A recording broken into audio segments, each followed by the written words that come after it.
Hello student, हमने last lecture में आपके लिक्विड हीलियम फर्स्ट और लिक्विड हीलियम सेकंड के बारे में देखा था और उसकी प्रॉपर्टीज़ हमने पढ़ी थी, जिसमें हमने फाउंटेन इफेक्ट और रोलिन इफेक्ट दोनों को देखा था। उसके बाद में हमने नर्स थ्योरम पढ़ी थी। नर्स थ्योरम के अकॉर्डिंग ही हमने फिर ऊष्मागतिकी का थर्ड लॉ भी पढ़ा था और उसके डिफरेंट जो स्टेटमेंट थे वो स्टेटमेंट हमने उसके देखे थे। ठीक है, आज हम थोड़ा सा अलग टॉपिक पढ़ रहे हैं कि छोटे छोटे से टॉपिक्स हैं, जैसे ड्राई आइस किसे कहते हैं हम, या हम सुपर कंडक्टिविटी किसे कहते हैं, ये सब चीज़ें हम आज देखेंगे। तो ड्राई आइस जो आपने ये देखा था कि आप कितनी तरीके से किसी चीज़ को ठंडा कर सकते हो। शीतलन जो कूलिंग जो हमने फर्स्ट में स्टार्ट किया था, उसमें शीतलन की जो आपकी थर्ड मेथड था कि रुद्धोष्म प्रसरण के द्वारा हम शीतलन करते थे। तो रुद्धोष्म प्रसरण के द्वारा जो शीतलन हो रहा, उसी का ही एक उदाहरण है हमारा, वो है ड्राई आइस, शुष्क बर्फ। इसके बारे में कितनी बार जैसे एक नंबर में भी लिखने को आ जाता है और कितनी बार आपके थोड़ा शॉर्ट नोट लिखने के लिए भी आ जाता है। तो शुष्क बर्फ क्या है? शुष्क बर्फ हम किसको कहते हैं? CO2 को ही हम शुष्क बर्फ कहते हैं। कब कहते हैं? जब हम शुष्क बर्फ यानी कि कार्बन डाइऑक्साइड को, CO2 को, जब उसका 300 केल्विन तो टेम्परेचर हो और 150 वायुमंडलीय दाब हो। क्या करा हमने? जब हम कार्बन डाइऑक्साइड को या CO2 को 300 केल्विन ताप और 150 वायुमंडलीय दाब पर रखते हैं एंड देन हम उसको रुद्धोष्म विधि के द्वारा उसका शीतलन करते हैं, तो लास्ट में जाके उसका जो टेम्परेचर है वो 96 केल्विन और 1 वायुमंडलीय दाब हो जाता है। उस कंडीशन में आपको जो CO2 गैस होती है वो सॉलिड में परिवर्तित हो जाती है और सॉलिड में परिवर्तित होते ही वो एकदम ड्राई यानी कि सॉलिड बन गई। तो CO2 जब सॉलिड रूप में बन जाती है तो उसी को हम क्या कहते हैं? ड्राई आइस कहते हैं, शुष्क बर्फ कहते हैं। आगे बात समझ में, जब आप क्या करते हो, ठोस CO2 को ही हम क्या बोलते हैं? सॉलिड CO2 को ही हम क्या बोलते हैं? ड्राई आइस बोलते हैं। और ड्राई आइस हम कब बोल रहे हैं? जब उसका ताप आपके शुरू में इनिशियली तो आपने कितना रखा? 300 केल्विन और 150 वायुमंडलीय दाब पर जब उसका रुद्धोष्म विधि के द्वारा जब हम उसका शीतलन करते हैं, तो शीतलन करने से उसका जो फाइनल टेम्परेचर है वो 96 केल्विन हो जाता है और 1 वायुमंडलीय दाब हो जाता है। उस कंडीशन में आपकी CO2 सॉलिड फॉर्म में चेंज हो जाती है और उस सॉलिड फॉर्म को ही हम क्या बोलते हैं? ड्राई आइस बोलते हैं। आगे आपको समझ में कि ठोस CO2 को हम ड्राई आइस बोलते हैं। जब CO2 गैस को सामान्य ताप 300 केल्विन और 150 वायुमंडलीय दाब पर रखते हैं, देन हम उसका रुद्धोष्म शीतलन करते हैं, तो हमारा जो फाइनल टेम्परेचर इतना बन जाता है और वो जो गैस है वो सॉलिड फॉर्म में बन जाती है और उसी को हम क्या बोलते हैं? ड्राई आइस बोलते हैं। कैसे इसको सॉल्व किएंगे हम? जैसे मैंने आपको बताया ही था, TF इक्वल टू क्या होता है, यानी कि फाइनल टेम्परेचर अगर हमें इसका देखना हो तो TF इक्वल टू क्या हमने देखा था? TF इक्वल टू क्या था आपके पास में? TI, ये फॉर्मूला था आपका जब मैंने आपको पढ़ाया था, PF 1 minus gamma upon gamma, रुद्धोष्म के लिए ये था। तो अगर फाइनल निकालना है TF टेम्परेचर, तो इसका मान रख देंगे हम। TI कितना था? 300। PI इनिशियल कितना था हमारे पास में? इनिशियल हमारे पास में था 150। PF कितना बन गया? फाइनल वायुमंडलीय दाब कितना बन गया? 1। और आपका ये कितना होता है? गामा 1 माइनस 1.3 होता है गामा अपॉन 1.3 होगा। ठीक है, जब हम इसको सॉल्व करते हैं तो सॉल्व करने पे हमें पता चलता है इसका मान जो फाइनल टेम्परेचर आता है वो कितना आता है हमारे पास में? 96 केल्विन आता है। ठीक है, तो इससे हमें पता चल गया कि हमारी जो गैस है वो सॉलिड फॉर्म में आ जाती है। नेक्स्ट हम पढ़ेंगे सुपर कंडक्टिविटी, अति चालकता।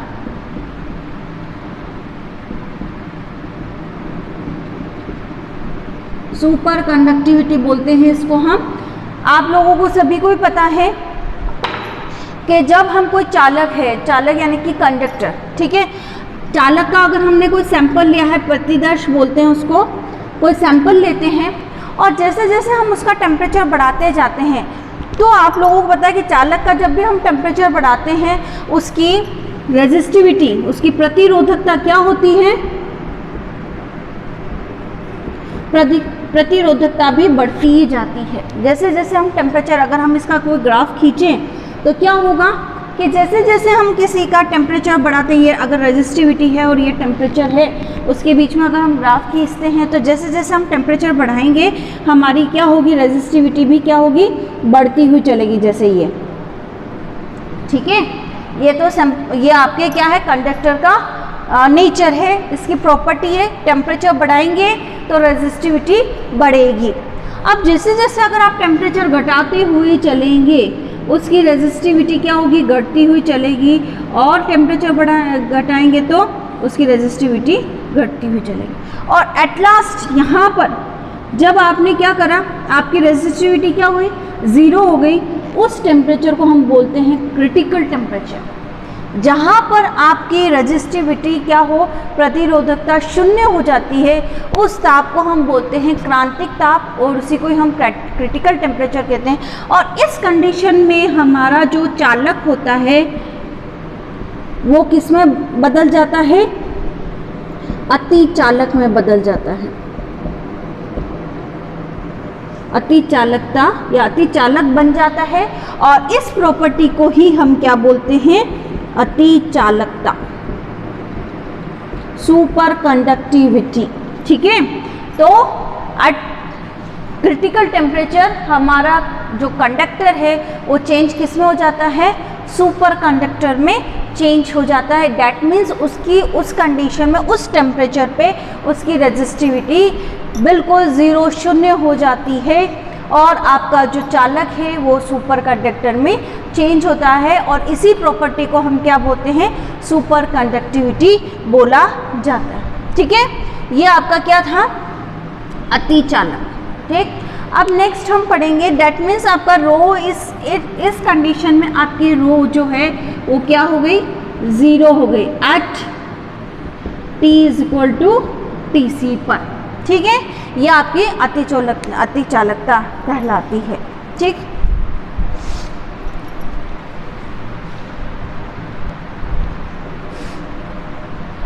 और ये अति चालकता जिसने बताया था वो साइंटिस्ट था, कार्ल लिन्नस नामक वैज्ञानिक ने इसके बारे में बताया था, अति चालकता की प्रॉपर्टी के बारे में। अब हम नेक्स्ट पढ़ेंगे जो अति चालक है उसके आपके एक्सपेरिमेंटल एविडेंस क्या है, यानी कि उसके प्रायोगिक तथ्य क्या हैं। तो उसी से रिलेटेड हम पढ़ रहे हैं। जैसे हमने पढ़ा क्रांतिक ताप पढ़ा ना हमने, जहाँ पर आपका चालक अति चालक में चेंज हो जाता है, उसी प्रकार से हम अब एक और चीज़ पढ़ेंगे। हम पढ़ रहे हैं अति चालकता के प्रायोगिक तथ्य, एक्सपेरिमेंटल एविडेंस, अति चालकता के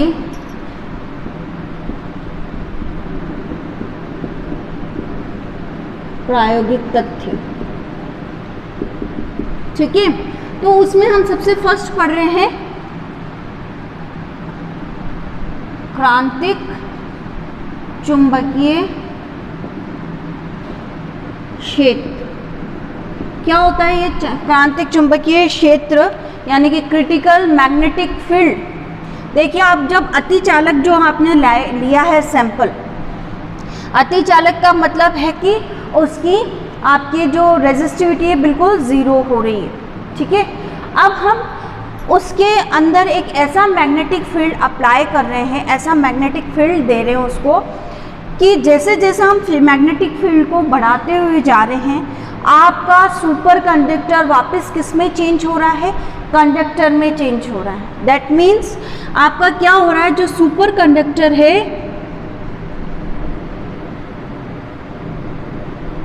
वापस किस में change into conductor when we apply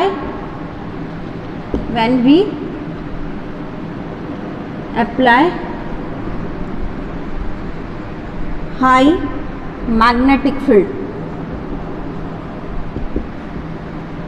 ठीक है, कि जब हमने अतिचालक पर ऐसा मैग्नेटिक फील्ड अप्लाई किया कि धीरे धीरे जैसे जैसे हम मैग्नेटिक फील्ड को बढ़ाते हुए चलते हैं, आपका कंडक्टर किस में, सुपर कंडक्टर किस में चेंज हो गया, कंडक्टर में चेंज हो जाता है। उस फील्ड को ही, उस चुंबकीय क्षेत्र को ही हम क्या बोलते हैं, क्रांतिक चुंबकीय क्षेत्र। जहाँ पर आपका अतिचालक चालक में चेंज हो जाता है, वो मैग्नेटिक फील्ड क्या कहलाया हमारा, क्रांतिक चुंबकीय क्षेत्र। जैसे ये, ठीक है, यहाँ पर अगर आपका फील्ड क्या है, टी है, ये तो आपका क्या है, टी सी, ये आपका क्या बन रहा है, टेम्परेचर। और यहाँ पर तो क्या है आपका, ये तो क्या बन जाएंगे, सुपर कंडक्टर। लेकिन जैसे जैसे आप मैग्नेटिक फील्ड को क्या कर रहे हैं, बढ़ाते जा रहे हैं, अब क्या कर रहे हैं आप, मैग्नेटिक फील्ड को बढ़ा रहे हैं, तो आपका सुपर कंडक्टर चेंज हो रहा है कंडक्टर में। इस मैग्नेटिक फील्ड को ही, जो क्रिटिकल मैग्नेटिक फील्ड है, उसी को ही हम क्या बोलते हैं, ये हाईएस्ट मैग्नेटिक फील्ड, जहां पर आपका अब क्या होगा, चेंज हो जाएगा superconductor to conductor. This property is, या इसको ही हम क्या बोलते हैं, क्रिटिकल मैग्नेटिक फील्ड, जहां पर आपका सुपर कंडक्टर कंडक्टर में चेंज हो जाता है, उसी को ही हम बोलते हैं, उसी को ही क्या बोला है, क्रांतिक चुंबकीय क्षेत्र। ठीक है, और इसकी जो आपका फॉर्मूला है वो है BC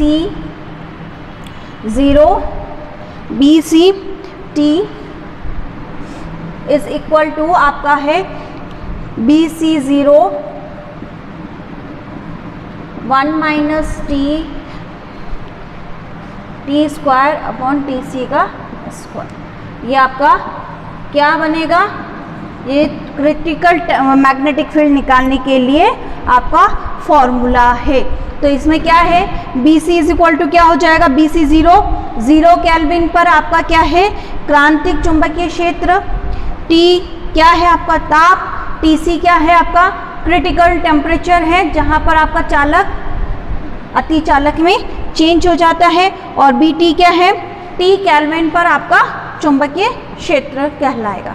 ठीक है, तो ये फर्स्ट आपका क्या था, क्रांतिक चुंबकीय क्षेत्र के बारे में आपको बताया। सेकंड है माइजनर इफेक्ट, इंग्लिश में इसको कहते हैं मिसनर इफेक्ट, और हिंदी में है माइजर इफेक्ट। ये भी आपके माइजर नामक एक साइंटिस्ट ने इसको बताया था, इसलिए इसको बोलते हैं हम माइजर इफेक्ट, माइजर प्रभाव। इसमें क्या होता है आपके माइजर इफेक्ट में, नेक्स्ट हम पढ़ रहे हैं माइजर प्रभाव। इसको भी माइजर नामक वैज्ञानिक ने बताया था, इसलिए इसको माइजर प्रभाव कहा जाता है। इसके अंतर्गत क्या करते हैं, जब हम कोई सैंपल लेते हैं, सैंपल डेट मीन्स कि हम कोई कंडक्टर ले रहे हैं, ठीक है, और कंडक्टर पर क्या करा हमने मैग्नेटिक फील्ड अप्लाई किया, ठीक है, और मैग्नेटिक फील्ड अप्लाई करने के बाद में हमने उस कंडक्टर को उसके क्रिटिकल टेम्परेचर से नीचे ठंडा करा, यानी कि क्रिटिकल टेम्परेचर से नीचे की ओर ठंडा करा, तो हमें ये महसूस हुआ, हमने ये देखा कि आपके जो मैग्नेटिक फील्ड है वो आपके चालक के बाहर स्थापित हो जाता है, आपके बाहर उसको अप्लाई करने, यानी कि बाहर वो सिचुएटेड हो जाता है, जनरेट होने लग जाता है। सैंपल के अंदर जो मैग्नेटिक फील्ड होता है वो ज़ीरो हो जाता है। इसी प्रभाव को हम क्या बोलते हैं, माइजर प्रभाव कहते हैं, इंग्लिश में इसको कहते हैं हम माइजनर इफेक्ट। कैसे, जैसे आपका ये कोई सैंपल है, ठीक है, अब इस सैंपल पर हमने क्या कर दिया, मैग्नेटिक फील्ड अप्लाई कर दिया, तो ये मैग्नेटिक फील्ड अप्लाई किया, तो लाइंस ऑफ फोर्स क्या होंगी, चुंबकीय बल रेखाएं इसके अंदर से भी गुजरेंगी, ठीक है। देन आपका कब गुजरेंगी, जब T is greater than TC। क्या यानी कि आपका उस सैंपल का टेम्परेचर क्रिटिकल टेम्परेचर से ज़्यादा, यानी कि आपका सुपर कंडक्टर नहीं हो रहा उस कंडीशन में, तो B is not equal to 0 होगा इस कंडीशन। लेकिन जैसे ही हमने सैंपल को क्या करा, जैसे ही हमने सैंपल को उसके क्रिटिकल टेम्परेचर से नीचे ठंडा किया, तो जो लाइंस ऑफ फोर्सेस हैं वो इस तरह से गुजरने लग जाती है, उसके बाहर स्थापित हो जाती है। चुंबकीय बल रेखाएं उसके बाहर इस तरह से बहने लग जाती है, बाहर स्थापित हो जाती है, बाहर जनरेट होने लग जाती है। जब चुंबकीय बल रेखा बाहर जनरेट होने लग जाती है, डेट मीन्स आपका क्या हुआ, आपके चालक के अंदर मैग्नेटिक फील्ड क्या हुआ, 0 हो जाता है। तो इसी प्रभाव को हम क्या बोलते हैं, मेसनर इफेक्ट बोलते हैं। जब आपका जो चालक है वो या अति चालक है जिसके अंदर आपका मैग्नेटिक फील्ड क्या हो, 0 हो जाए और चुंबकीय बल रेखा लाइंस ऑफ फोर्स आपके सैंपल के बाहर और जाने लग जाए, तो इस प्रभाव को हम क्या बोलते हैं, माइजनर प्रभाव कहते हैं। कि चुंबकीय बल रेखाएं अचानक से आपका सडनली क्या होती हैं, सैंपल के बाहर की ओर सैंपल के बाहर आ जाती है, जिससे आपके जो ये कंडक्टर है उसके अंदर मैग्नेटिक फील्ड का मान 0 हो जाता है। इसी प्रभाव को हम माइसनर इफेक्ट बोलते हैं। अब इसको हम देख लेते हैं थोड़ा सा मैथमेटिकल फॉर्म में भी, कि आपके ओम के नियम से J इज इक्वल टू क्या होता है, जानते हैं आप लोग, ओम के नियम से J is equal to sigma E होती है, पता है आपको। ओम के नियम से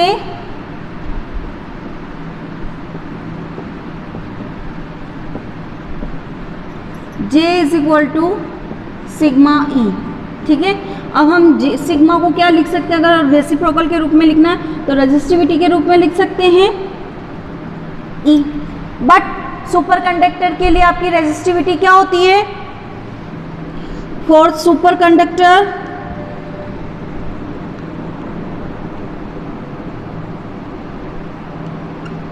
क्या हो जाएगी आपके, अगर हम इस रूप में लिखे E इज इक्वल टू क्या हो जाएगा, J rho for superconductor, rho is equal to 0, तो E इज इक्वल टू आपका एक तरीके से क्या हो गया 0। But from the Faraday's law से क्या होता है आपके,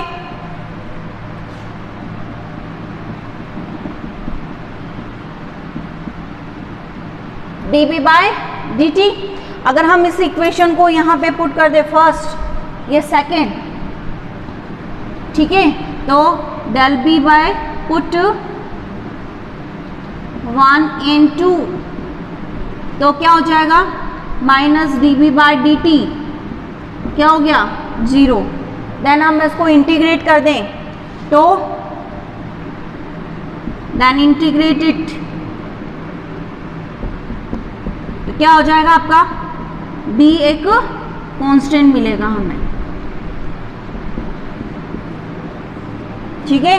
तो ये इसका क्या है, मैथमेटिकल फॉर्म है। इससे हम ये कह सकते हैं कि चुंबकीय क्षेत्र अलग चीज है और आपका विद्युत क्षेत्र अलग चीज है, यानी कि ये दोनों अलग अलग क्या है, प्रॉपर्टीज हैं। इसको आप एक साथ नहीं रख सकते कि अगर मैग्नेटिक फील्ड 0 है तो E भी 0 या B 0 है तो E भी 0 हो, ये कोई निश्चित नहीं है। तो आप लोगों को इससे पता चल गया कि ओम के नियम से J क्या होता है, सिग्मा E, ठीक है। अब आपका E आपका 0 है, तो एन आपके फेराडेज लॉ से B क्या हो गया 0 नियत आ गया। तो माइसनर प्रभाव के अनुसार आपका अति चालकता के लिए B क्या होना चाहिए, 0 होना चाहिए, ठीक है। माइसनर प्रभाव से क्या होना चाहिए, माइसनर प्रभाव में क्या हो गया आपका B एक तरीके से 0 होना चाहिए। तो इससे हम कह सकते हैं कि E 0, B भी अलग क्वांटिटी है और E भी आपकी कोई अलग ही क्वांटिटी है। आप इन दोनों को एक साथ मिक्सअप नहीं कर सकते हैं, ठीक है।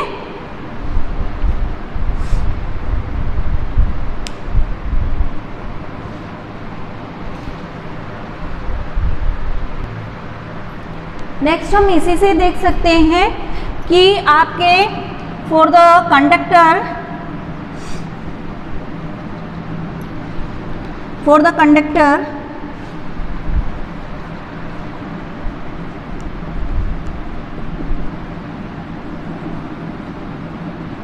फॉर द कंडक्टर आपका B इज इक्वल टू क्या होता है, mu I plus mu H. ये आप लोग सभी जानते हैं, आप लोगों ने पढ़ रखा है कि जो मैग्नेटिक फील्ड होता है वो mu I plus mu naught H के बराबर होता है। अगर हम इसमें से म्यू नॉट एच को कॉमन निकाल लें तो क्या हो जाएगा आपके, B is equal to mu naught H, तो क्या आ गया 1 प्लस आई अपॉन एच। और आई अपॉन एच आपको एक तरीके से क्या है, मैग्नेटिक ससेप्टिबिलिटी 1 प्लस काई, ठीक है, ये आप लोगों सभी को ही पता है 1 प्लस काई। अब अति चालकता के लिए आपका क्या है, B क्या है, 0 होता है। तो अति चालकता के लिए for the superconductivity B is equal to 0 mu naught H 1 plus chi. या तो आपका ये चीज़ 0 के इक्वल हो या ये चीज़ 0 के इक्वल हो, तो ये तो हो नहीं सकती आपकी, दैट मीन्स ये चीज़ है आपकी क्या है, 0 के इक्वल है। तो 1 प्लस काई इज इक्वल टू 0, तो chi is equal to -1। That means इससे हम क्या कह सकते हैं कि जो आपके अति चालक हैं वो क्या होने चाहिए, अति चालकता की मैग्नेटिक ससेप्टिबिलिटी कितनी, -1। दैट मीन्स वो पैरामैग्नेटिक सब्सटेंस होते हैं। इससे हम क्या निष्कर्ष निकाल सकते हैं कि जो अति चालक पदार्थ होते हैं, जो सुपर कंडक्टर होते हैं, वो पैरामैग्नेटिक प्रतिचुंबकीय पदार्थ कहलाते हैं। सुपर कंडक्टर जो भी होते हैं वो क्या होते हैं, पैरामैग्नेटिक सब्सटेंस होते हैं, क्योंकि उनकी मैग्नेटिक ससेप्टिबिलिटी क्या है, -1। तो पैरामैग्नेटिक सब्सटेंस होते हैं, यानी कि उसकी चुंबकीयशीलता -1 के बराबर है। उनको जब मैग्नेटिक फील्ड के अंदर रखेंगे तो आ जाएगा उनमें, लेकिन वो कुछ समय के लिए ही रहता है। जैसे ही मैग्नेटिक फील्ड हटाएंगे वो वापस क्या हो जाएंगे, पैरामैग्नेटिक सब्सटेंस बन जाएंगे। तो इससे हमने ये निष्कर्ष निकाला कि जो भी सुपर कंडक्टर हैं वो पैरामैग्नेटिक सब्सटेंस होते हैं, ठीक है।